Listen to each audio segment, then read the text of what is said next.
Hello everyone, welcome to my channel Telecast-tv. I'm Miro Kangala. You're watching a conversation with Bolaji Abdullahi, the National Publicity Secretary of the ADC, speaking about the calculated arrest of Nasir El-Rufai, which is a political move to weaken the ADC, which is the opposition party in Nigeria, in order to frustrate plans to remove this present administration, President Bola Ahmed Tinubu. He said, we are concerned that national institutions are being turned into partisan agents. In other words, Efcc now is prosecuting only those who are outside of the APC camp. Those who are not members of APC are the people who they prosecute, leaving those who are in APC. Share your thought about this. What's your opinion? Share your comments in the comment section about this fact. Endeavor to watch this video to the end. Don't forget to subscribe, like. Don't miss trending videos. Bolaji Abdullahi. Mr. Abdullahi, thank you very much indeed for joining us. Thank you very much, Charles. Good evening. Yeah, good to see you again. Let's start with Nasir El-Rufai, who is currently in the custody of the ICPC, having first been held by the EFCC. I've seen statements from ADC officials calling it political persecution, but perhaps I should ask you a simple question. Is Mallam El-Rufai, and some have also mentioned Abubakar Malami, completely innocent of the allegations against them, or is the ADC defending individuals before the facts are even established? Well, thank you very much. We are not in a position to pronounce on whether they are guilty or not. What we are concerned about is the selective nature of what you call the investigation of corruption practices itself. We have EFCC and the ICPC, two national institutions funded by public money to probe and investigate corruption charges and prosecute people for corruption practices. But they appear to be only efficient and effective when opposition figures are involved. And we have repeated, when we say the kind of things we say, we are concerned that national institutions are being turned into partisan agents. Because all you need to do is to look at the other side, the side of the government, and see the kind of individuals in the rank of the APC, people who still have cases in court, people who have been investigated in the past. But suddenly, the moment they join the ruling party, they use their broom to sweep all this under the carpet. So we are not saying that Mallam El-Rufai is guilty or not guilty, or Abubakar Malami is guilty or not guilty. We are concerned about the bastardization of national institutions and weaponization of these institutions against opposition figures. This is our concern. And we are saying that there is due process to all this. You can't go and waylay people at the airport and claim that what you are doing is investigating corruption when you have not served them notice and find that they are running away from investigation. You cannot release people after detaining them for days and refusing to grant them bail. Then when you are pressured to grant them bail, eventually you pick them up for funding terrorism. So you begin to ask yourself, is this about fight against corruption? Or is this directed at people because of the kind of politics they play and the kind of role they play in the national space? So this is the concern that we have. So, if the ADC remains resolute in calling out the EFCC, the ICPC, the APC for selective prosecution, I'm wondering if the EFCC opens a case against your members, whether your default position is always to say witch hunt, or whether there are circumstances where you would admit wrongdoing within your ranks. No, not at all. I mean, I've not said anything to suggest that these individuals are guilty or they are innocent. I mean, anyone who has had opportunity to serve in the public office must be prepared to render account of his stewardship or her stewardship. And ADC is not saying that people should not be held accountable for the role they have played and what they have done in the past. No, that's not what we are saying. But at the same time, we know the possibility that this can just offer the right pretext for people to witch hunt witch hunt opposition. So to what extent do we know that what is going on is genuine commitment to fighting corruption or for demanding accountability, or it's just excuse or pretext to witch hunt political opposition figures? And that's what we say. All we need to do is to look at the terrain generally, Right. And look at all the people who have served in this country at various levels over the years and ask ourselves, is this a blanket investigation? Right. Or Well, is it I understand a that, selective but investigation? right, I understand that. But what I'm wondering, Mr. Abdullahi, isn't there a risk that by framing virtually every investigation as political, you are undermining genuine anti-corruption efforts in Nigeria? Because if you say that the ADC stands for accountability, I mean, why should Nigerians trust a party now rallying around two of the most controversial figures from past administrations? No, I don't know how you arrive at the conclusion that these are two of the most controversial figures in the past administration. Because there are people who are currently in this government who also played a lead role in previous administration, and they are not being investigated. There are people who were being investigated and suddenly their cases disappeared, and we no longer hear anything.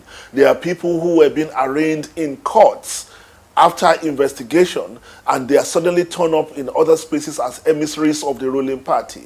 And the point we are saying, the anchor for our concern, is this selective investigation. I mean, if these individuals on our party are guilty, let the court pronounce them guilty. Let them be subjected to the due process of the law, and let the court find them guilty. If the courts find them guilty, we are not going to sit here and say, no, they are being persecuted. But until the court pronounce them guilty, the manner you go about arresting them, the manner you go about bringing them to investigation is consequential on what happens eventually. And that's why we are saying that for us as opposition party, we are not just going to say, we are not going to trust your intention until we see what you do eventually. That's fair enough. Let's turn to the FCT area council elections taking place on Saturday. Your party, the ADC, is framing that ballot as a referendum on the APC government and on the neutrality of INEC. I mean, if you lose, will you accept it as the will of the people, or will you question the system? Well, it depends on what happened, because the question you are asking me, you'll agree, with due respect, is hypothetical.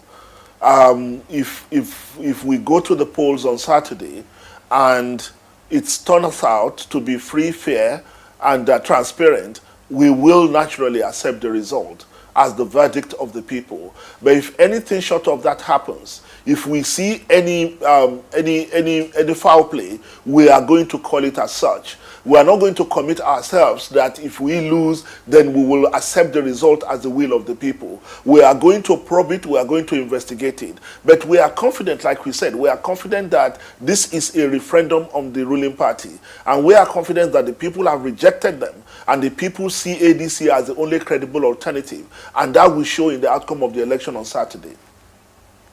Well, two of your political heavyweights, Atiku Abubakar and Peter Obi, whilst campaigning for ADC candidates in the FCT, called on voters to defy intimidation. I mean, what specific evidence do you have that voters are being intimidated right now?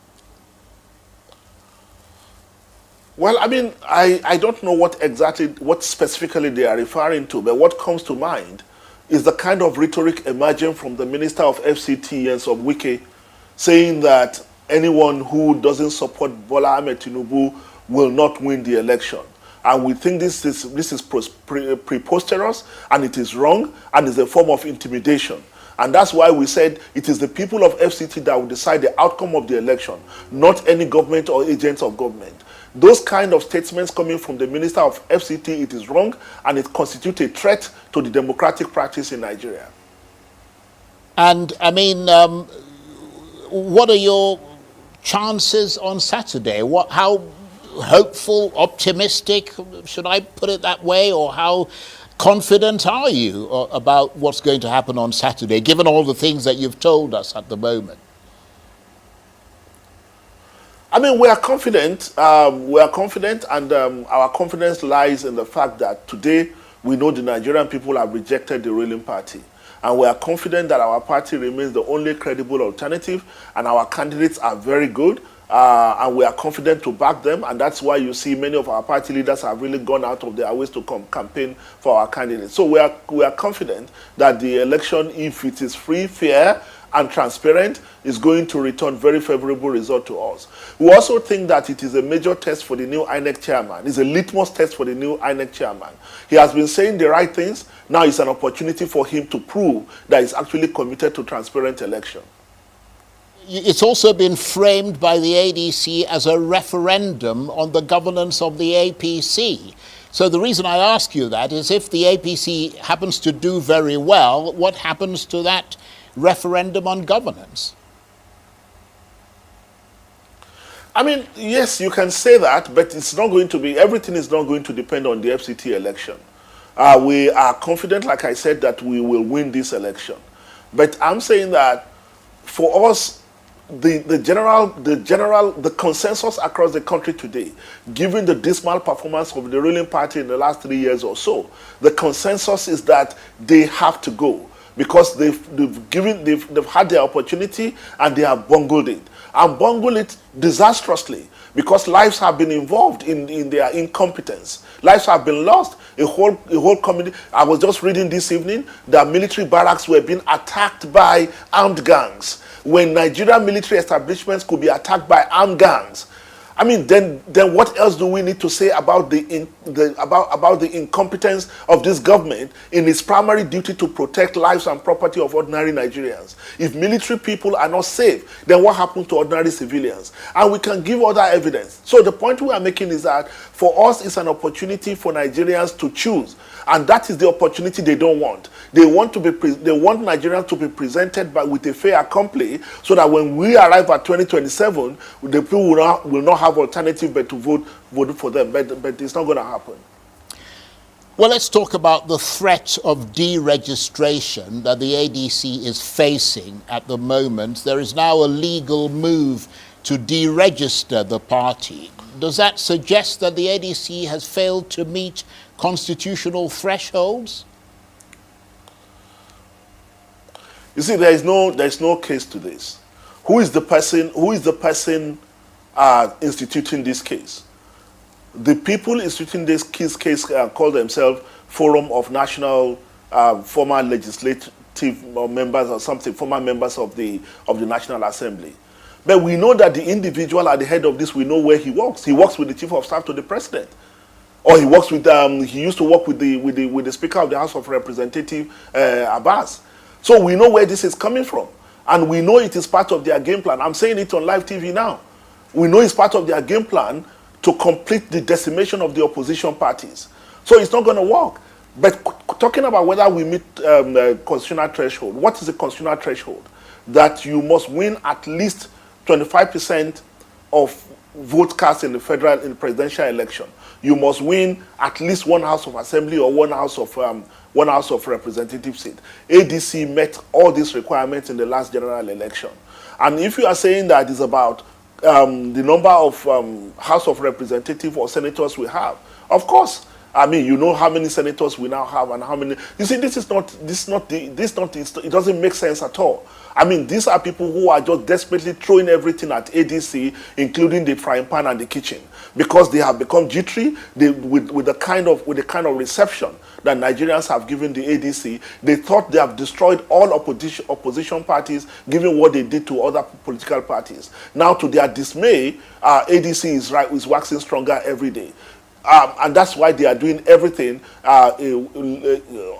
within their I mean, to throw cognitive. But we are not bothered about this at all. They've gone to court, so the case is in court, and we are already there. So there's no problem at all. We are not concerned at all. Well, I mean, a lot of your followers are concerned. I mean, they have expressed their concern on social media, and let's just interrogate the point that the plaintiffs are making, because they say, as you suggested, that the ADC did not secure 25% of the vote in any state in the last presidential election, and that it did not win any seat in the August 2025 by-elections conducted by INEC, adding that the outcome fell below the minimum legal threshold, and that according to the law, having failed to meet the requirements of the Constitution and the Electoral Act, that the ADC should be deregistered. And you don't think that they have a point? That doesn't concern you? Absolutely, they have no point. If we are going to play strictly by the letters of the law, we spent time looking at this, they have absolutely no point. But like I said, the case is in court, and we are not going to try this case on Arise TV. We are going to meet at the court. But I'm telling our members that you say are concerned that there is absolutely no reason to be worried. And the most important point, there is the legal side of it. There is also the political side of it.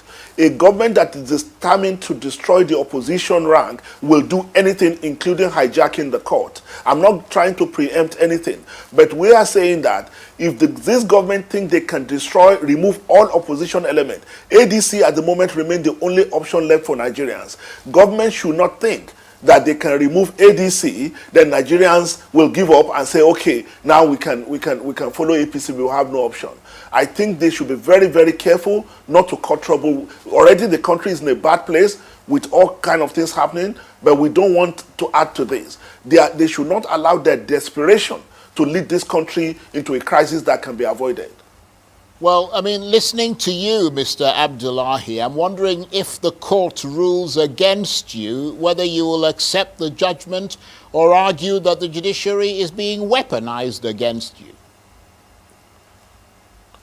I mean, you make it sound as if there is no basis to make such conclusion or to claim that the judiciary, and I don't want to be preemptive, and that's why I say I don't want to go into the substance of the case. But what I'm saying is that the judiciary that you know is the judiciary that has been part of the problem of this democracy rather than part of the solution. So it will not be out of place to make such conclusions when the time arrives. But what we are saying is that strictly on the letters of the law, and let the lawyers discuss this, let the courts discuss this. Strictly on the letters of the law, we don't have anything to worry about.